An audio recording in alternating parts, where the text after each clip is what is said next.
Yeah, we are going live. We are Hello, pulling live. the coffee off the coffee machine. Happy Friday, everybody. And welcome to another installment of Get a Clue in 52. And this is the For Coaches edition.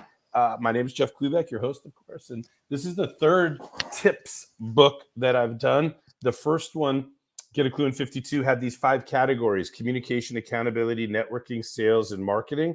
And then the second version that we did was an entrepreneurial edition. All 5 categories, all 52 tips were related to being an entrepreneur, co-authored with a good client and friend, Vipul Dayal. Shout out to Vipul if you're out there listening.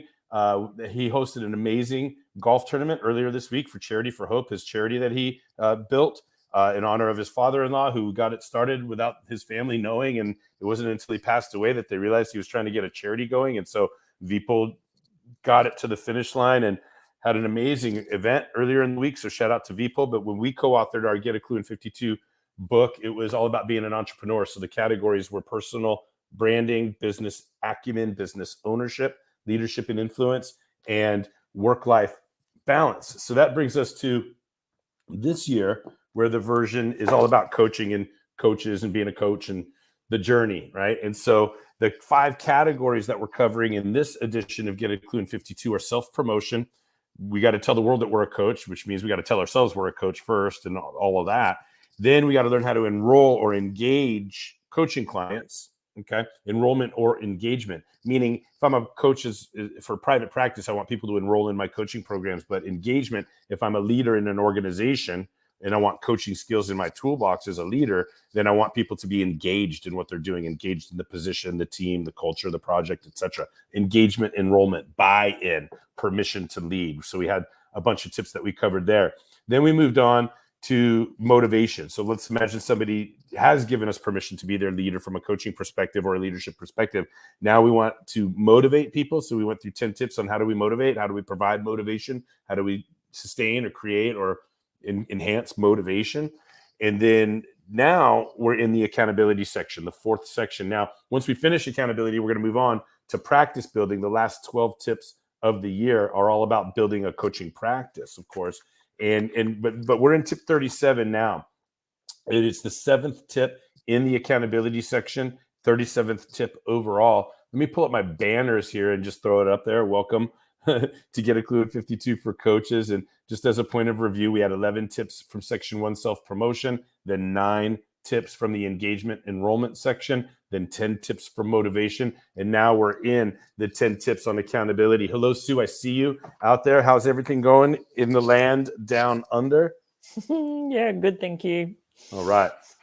So let's go ahead and do a quick review of the tips that got us in accountability that got us to today's tip. So we started off, the first tip in the accountability section is find a way to love. Accountability gets a bad rap, in my opinion, as being confrontational or drill sergeant or, I need somebody to beat me up or light a fire, all this like aggressive kind of terms that get associated with accountability. But their first tip is find a way to love. Like love is the willingness to be vulnerable. And that's what accountability is really all about. Willingness to be counted, willingness to be vulnerable, etc., on both sides of the accountability equation. And then, of course, we want to help people understand that we can't ever endeavor to hold others accountable without the experience of looking within.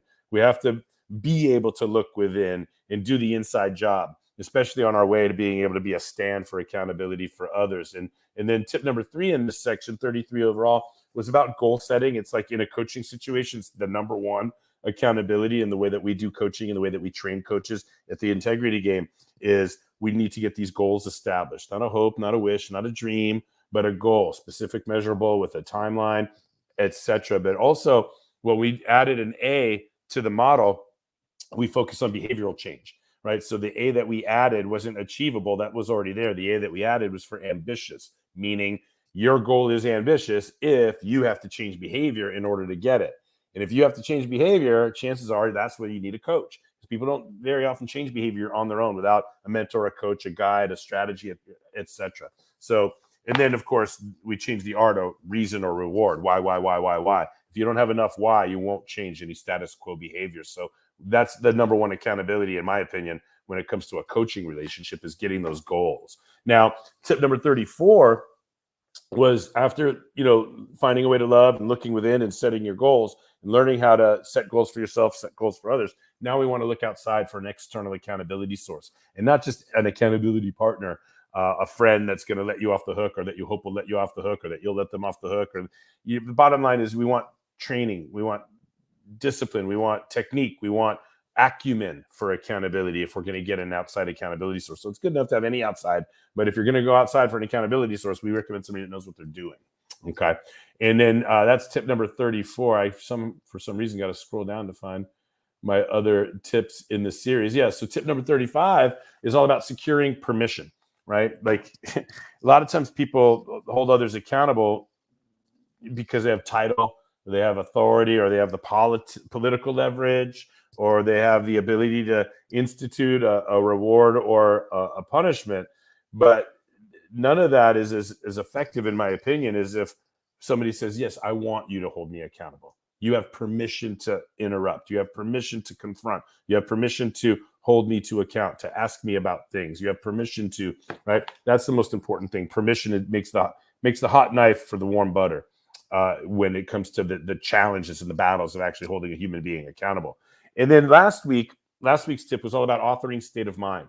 And what was interesting about this tip is that it shows up originally in the motivation section when we're doing checkup from the neck up. Remember, motivation is either give me a proven strategy, tactic, or resource, or get me out of my own way if I'm failing to take action on what is otherwise a proven strategy, tactic, or resource, right? So it comes up there, authoring state of mind, when we're doing behavioral intervention and we have to intervene in stinking thinking and help people get empowering beliefs instead of the limiting beliefs, and when we're doing conditioning and all of that. But it shows up here in the accountability section because we better, as accountability coaches, or if we want to offer accountability coaching in any form of leadership that we have to offer in the marketplace, we better be able to get ourselves into the right mind, right? Because accountability, it's not just a word that you throw out there. It takes technique, it takes discipline, it takes careful listening, it takes process, it takes structure, it takes appreciative inquiry, and if you're not in the right mindset to hold somebody else accountable, don't do it, right? You need to be able to author your state of mind heading into the endeavor of holding others accountable. We know that there's going to be pushback, smoke and mirror. There's going to be story. And so for our mind, if we're not ready for that, we could be triggered. We could be frustrated. It could be turned on. What about you, coach? If we're not ready for that type of stuff, we're going to have a challenge holding people accountable. So that leads us to the tip that we have today, tip number 37. Before I get into it, I'll say hello again to Sue. Do you have any comments or questions on anything while I create this banner for tip number 37 before we get started? No comments or questions. Just that I guess overall, we've got some pretty amazing tips here, and certainly I enjoyed last week authoring state of mind, and look forward to the tip today. All right. Well, we're going to do some hunting is one thing, but gathering is another, right? So what we want to do today is we want to gather tools of confrontation. Tip number 37. So let me go ahead and get into the word for word of it all, and I'm going to take a sip of my coffee now. All right. Very good. Oh man, the first sip is always so nice. Okay. Here we go. Tip number 37. Gather tools of confrontation. 2 tips ago, I discussed one of those universal laws that we have probably all heard about and all understand, at least on some level.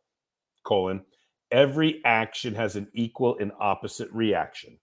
What does that mean regarding our efforts to confront and account for our clients' or our direct reports' behavior? If each action has an equal and opposite reaction, what will happen when we ask someone if they did what they said they would do? What they were supposed to do, what is best for them to do, what we know will get them to the result that they seek? Will they just ask us the same questions and push back with equal and opposite reaction to being confronted or pressed upon for accountability? Not if we use certain tools of confrontation that align us with the client in a way that they see us as part of themselves versus an adversarial force. May I just share a few of these tools and hope that you wish to learn more about them and others in our coaching and leadership training. Thank you, Here we go. Tools of confrontation. Number 1, ask questions.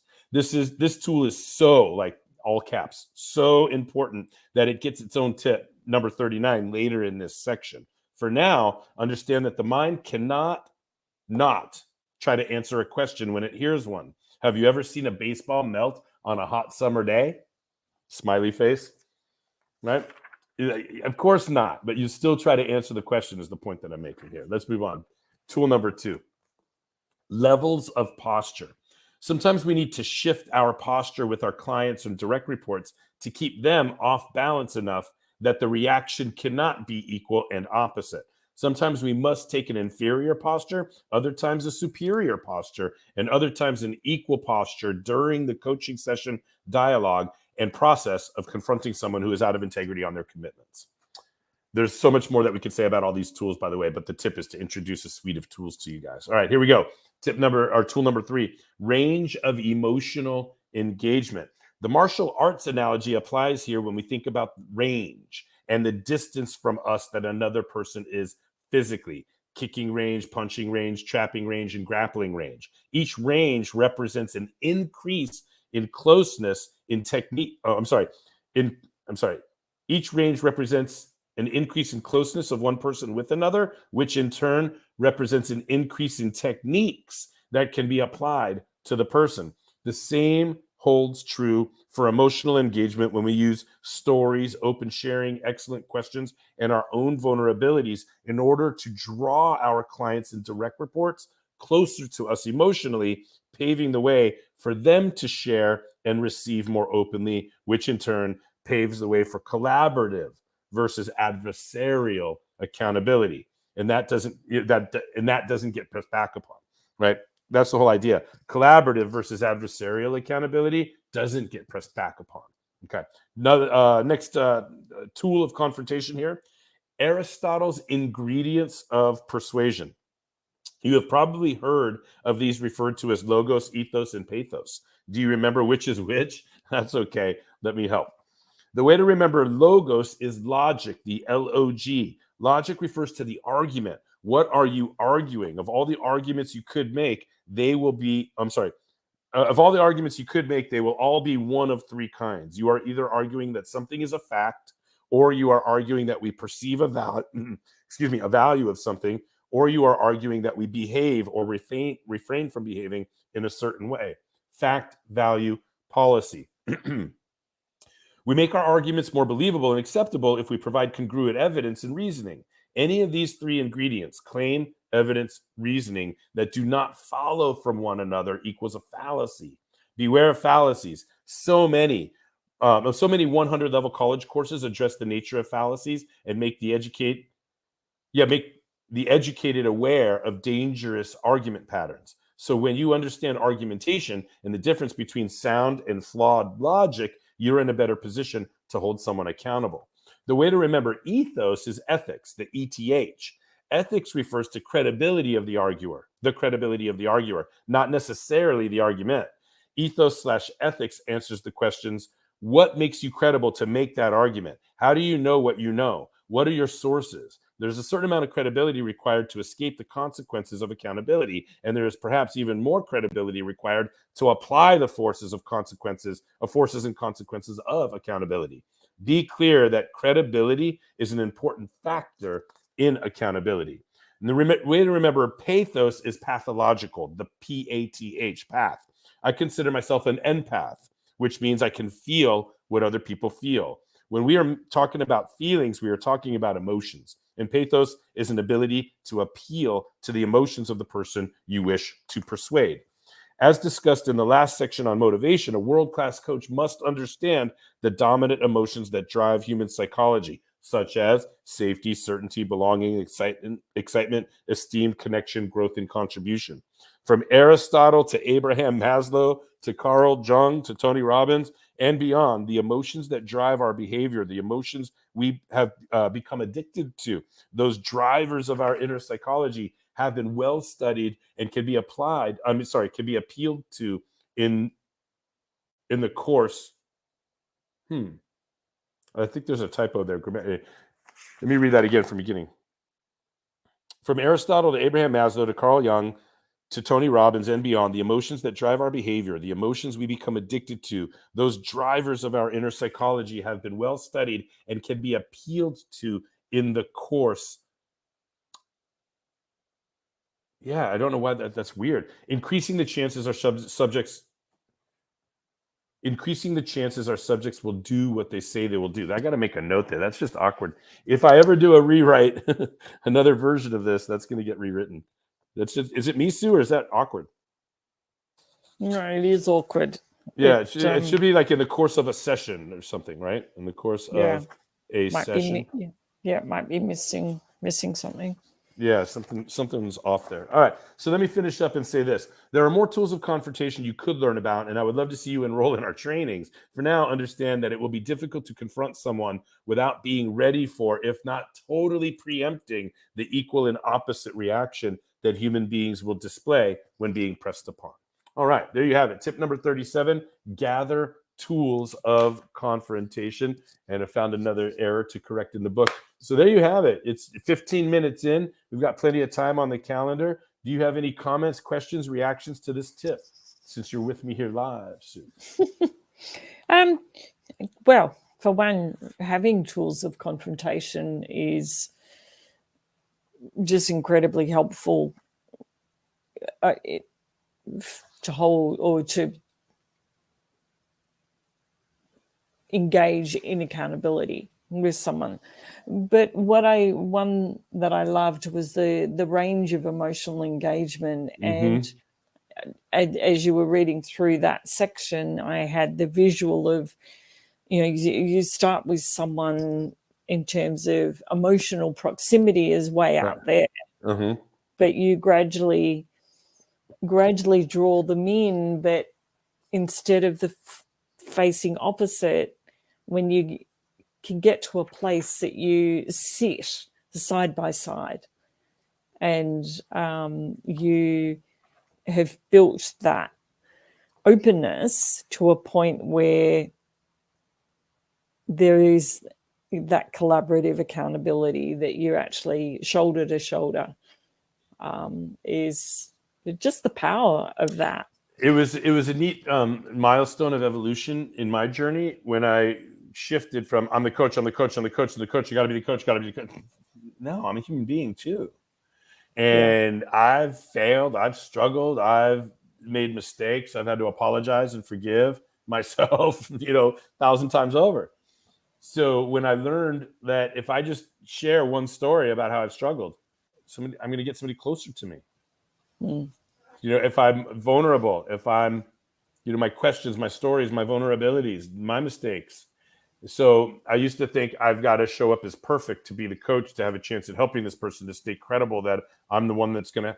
But what I realized is that I actually get more credibility through my vulnerability than through a lack thereof, if that makes sense. So when you talk about range of emotional engagement, maybe you've experienced this in your work with me one-on-one, but I wear it on my sleeve, right? I don't think it's very hard to get close to me emotionally, it ties back to what's my hope that I'm, talk about purpose. We were talking a little bit about purpose earlier this morning in a group mentoring session.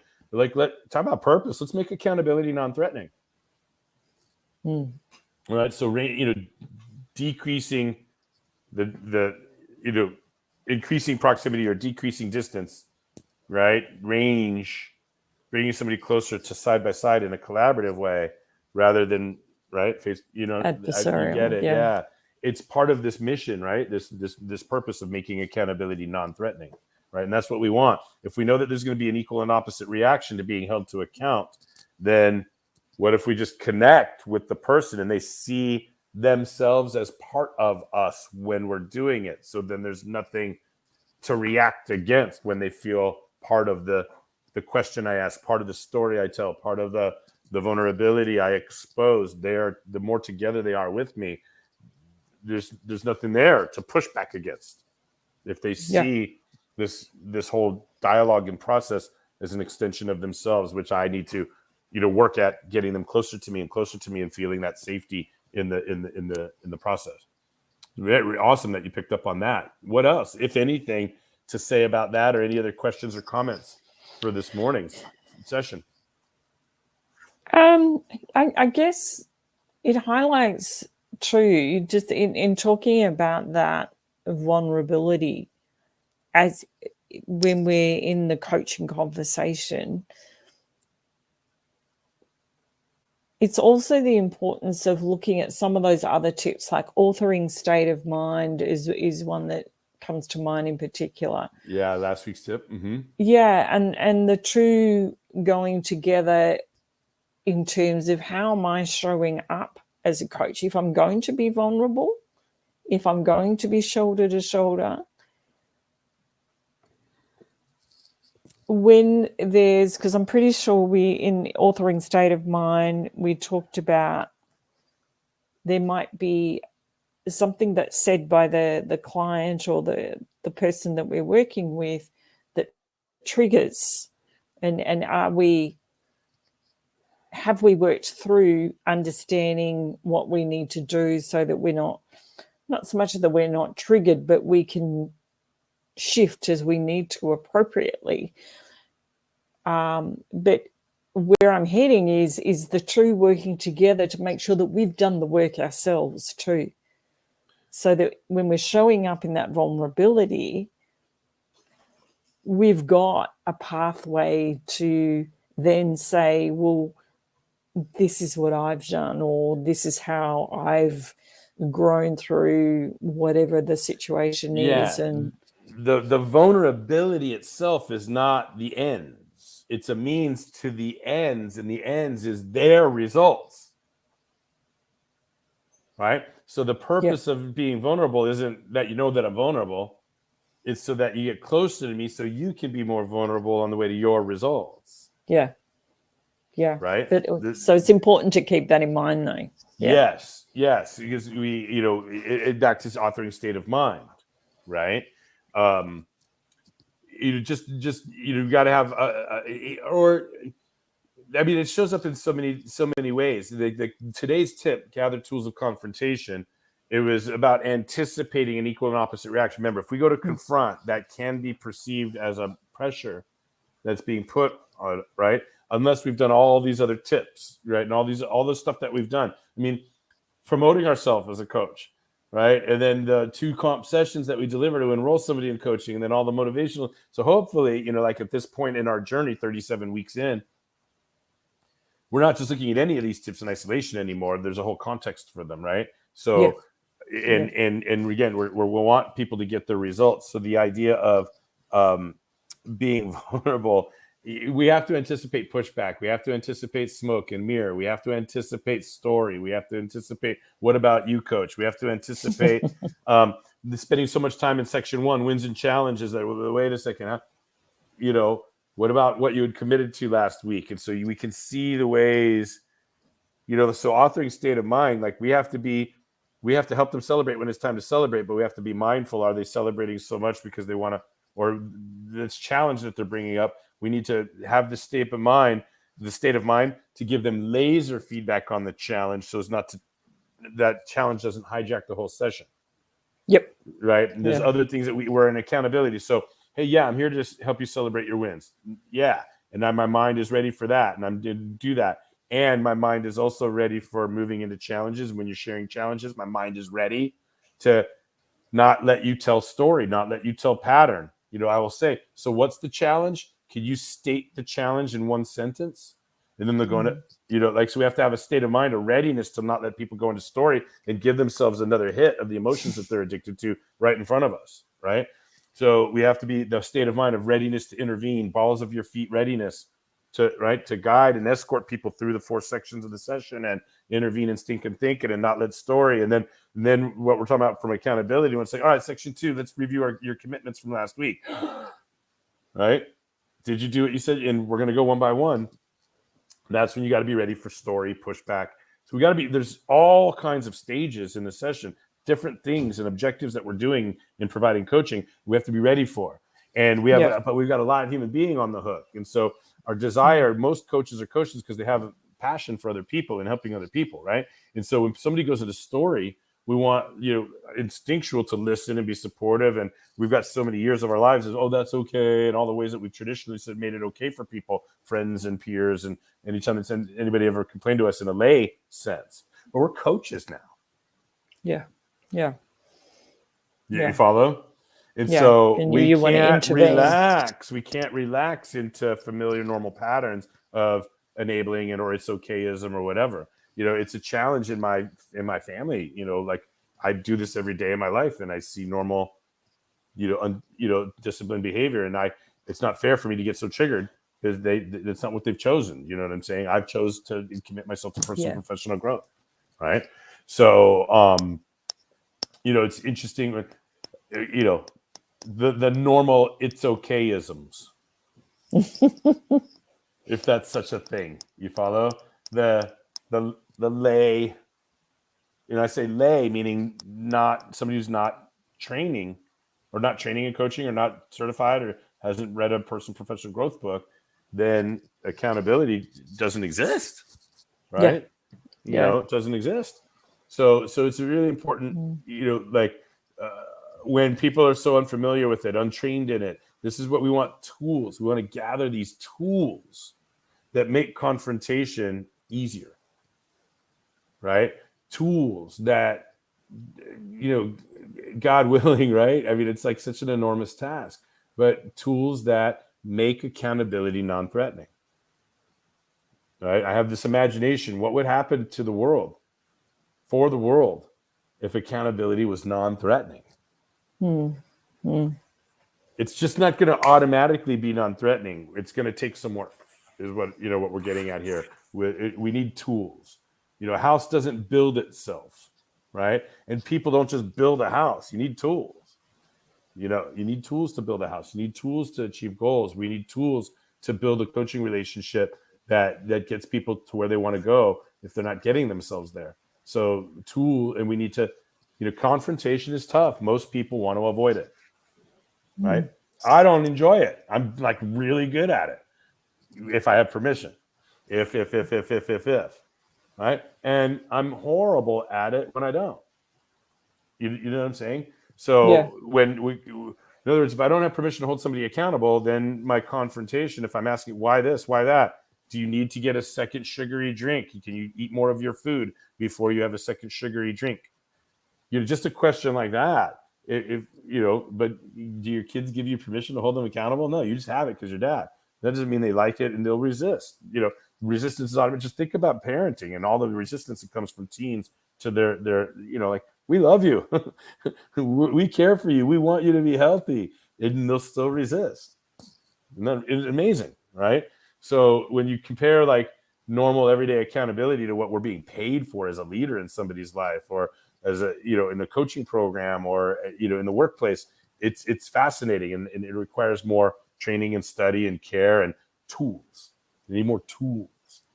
Yeah. Yeah. And as you were talking about building a house and needing tools for that process, what came to mind for me is that each of those tools in the building process have a function. They have a different purpose. So as we're building tools of confrontation, is to be mindful of what is the purpose of a particular tool and building a suite so that it covers different aspects. You got it. Of that pushback. Yes. Yeah. And so there's a macro purpose for all tools of confrontation, which is to make accountability non-threatening. But like I was talking about before, if you break down all of the elements or the stages of a coaching session, the way we teach it, right? I need some tools for this, and I need some tools for section 1. I need some tools for section 2. I need some tools for section 3. I need different tools for different stages of the session. But definitely, we might have to confront somebody at any stage in the session, right? If accountability is what they're paying us for and what they expect, right? Or it's what we're being paid by the organization to provide, then we can't step over anything. We're going to have to account for all of the things, especially when it comes to expectations that the person, the subjects of our leadership have set. So if they said they were going to do it, we can't step over it. We have to account for it. Right? Yeah. Yeah. All right. So how do you feel about getting into last call for comments, questions, jokes, riddles, anything that you want to share? I'd be happy to, end a couple minutes earlier than the 45 minutes I schedule. Yeah. Anything else that you've got? I haven't even done my normal promotional stuff. I shout out to my good friends at the Professional Coaches Alliance real quick. If you're looking for a community of learners or community of coaching professionals you want to learn with and from, or if you have content to contribute, you want to be a speaker and present, or you want to access the archives of all of the great programming that Professional Coaches Alliance have had over the years, it's very affordable to join, but you don't have to even join. Just go to the website, check it out, and see what's there, and attend an event or register as a guest for something and see if this is the community for you. I'm Vice President of Communication for this year, 2023, for the Professional Coaches Alliance. Another thing that, if you want more video, you want to watch more video, want to stay on the computer longer, you go to YouTube channel, watch Get a Clue. We've got some goodies in there. We talked about, earlier in the year when we were talking about enrollment or engagement, we talked about the tips around creating, how I built my coaching practice, creating 2 complimentary coaching sessions. And so we have a video that's 22 minutes long about why, all the reasons why 2 sessions instead of 1, 2 sessions instead of 0, and 2 instead of more than 2 free sessions. And if you're interested in experiencing the 2 complimentary coaching sessions, as long as you have not had them, we offer 2 complimentary coaching sessions to anybody that has not had a coaching session with what we're now saying an Integrity Game certified coach. I know the branding I'm doing here is Get a Clue. Get a Clue certified isn't a cool brand. People don't want to be Get a Clue coaches, but Integrity Game coaches. And so if you're interested in 2 complimentary coaching sessions, you can schedule them on my scheduling link. I'll take a look at any notes that you put in there. You might get me, you might get one of the coaches that I've trained, but I want to put it out there to the world. If you have not experienced the 2 complimentary coaching sessions that I teach and train people on that help me build my career and get my practice to where it is today, then you can go ahead and just directly schedule. Or if you have any other questions that you have for me, maybe you want to be a guest and have me interview you and bring out your coaching brand in one of the tips that we have remaining the rest of the year, or maybe you want to be a guest speaker in one of my classrooms at San Diego State University, or maybe you want to be introduced to Margot Garcia, who's VP of Programming at the Professional Coaches Alliance. So there's all kinds of reasons to go ahead and get on calendar with me, and there you go. meetme.so/getaclue.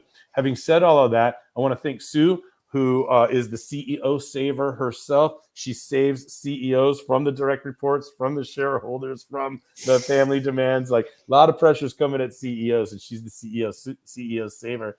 And I want to thank you, Sue, for being on board with me. Just about every time I come online, you're here. No matter what I'm doing, you're always here to support me and to help me grow and to learn with and from me. And I'm just really excited about the work that we're doing and what's in store for us in the future. So thank you for being here. Any last comments, questions, or anything? No further comments from me today. All right. Wonderful. Well, it's great to see you. Happy Friday, Saturday for you. Yeah. Down under. Saturday. Right. We're me. international, Yep. Everybody, all the way down under. And we'll see you again next week for tip number 38 and Get a Clue in 52 for coaches, myself included. Thank you, Sue. We'll see you next time. Thank you. Bye. Bye-bye.